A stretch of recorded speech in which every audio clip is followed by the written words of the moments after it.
नमस्कार.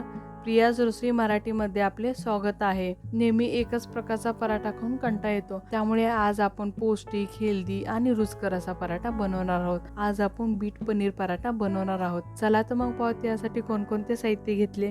त्यासाठी इथे आपण 2 वाटी गव्हाचं पीठ घेतलं आहे, 2 मीडियम साईजचे बीट घेतले आहेत, साल काढून त्याचे काप करून घेतले आहेत, चवीनुसार मीठ घेतलेलं आहे, त्यामध्ये घालण्यासाठी 1 चमचा तीळ घेतलेला आहे. चला तर मग आता आपण सुरुवात करूयात.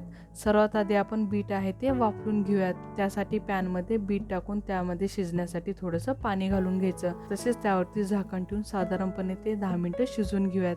त्यामुळे बीट आहे ते सॉफ्ट होईल आणि त्याचा कच्चापणा आहे तो पण निघून जाईल. बीट वाफवून घेण्यासाठी 8 ते 10 मिनिटं खूप होतात. जवळपास बीट वाफळून झालेलं आहे. आपण झाकण ओपन करून थंड होण्यासाठी ठेवून देऊयात. थंड झालं की मिक्सरच्या भांड्यामधून बारीक करून घेऊयात. थंड होत आहे तोपर्यंत आपण चाळणीने ते गाळून घेऊयात. फक्त बीट आहे ते आपण बारीक करून घेणार आहोत. बीट थंड झालेलं आहे. आता आपण ते मिक्सरच्या भांड्यामधून बारीक करून घेऊयात. बारीक करताना त्यामध्ये पाण्याचा वापर बिलकुल करायचा नाही. बीट बारीक करून झालेलं आहे. आता आपण पीठ मळायला घेऊयात. पिठामध्ये आता आपण घेतलेले तीळ घालून घेऊयात.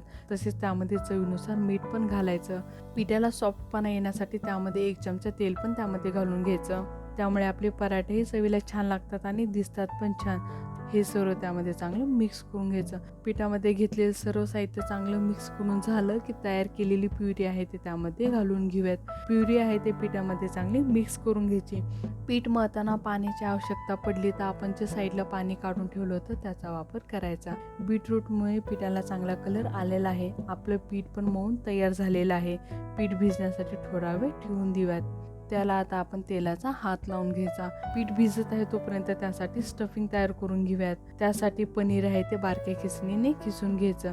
जवळपास इथे आपण 150 ग्राम पनीरचा वापर केलेला आहे.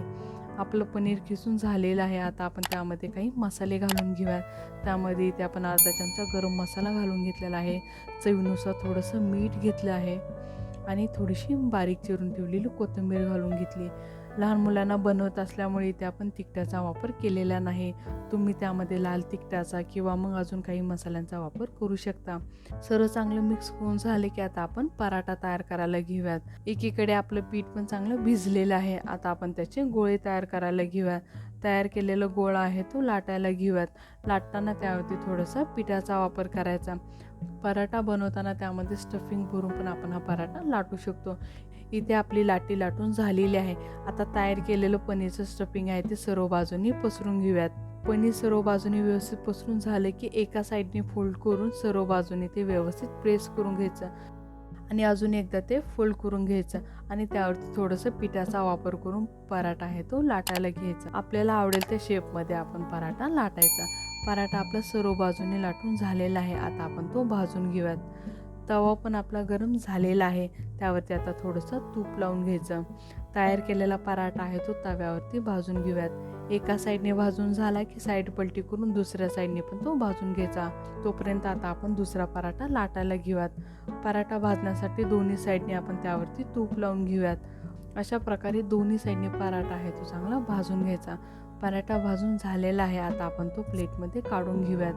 अशा प्रकारे हेल्दी पौष्टिक असा आपला बीट पनीर पराठा बनून तयार झालेला आहे.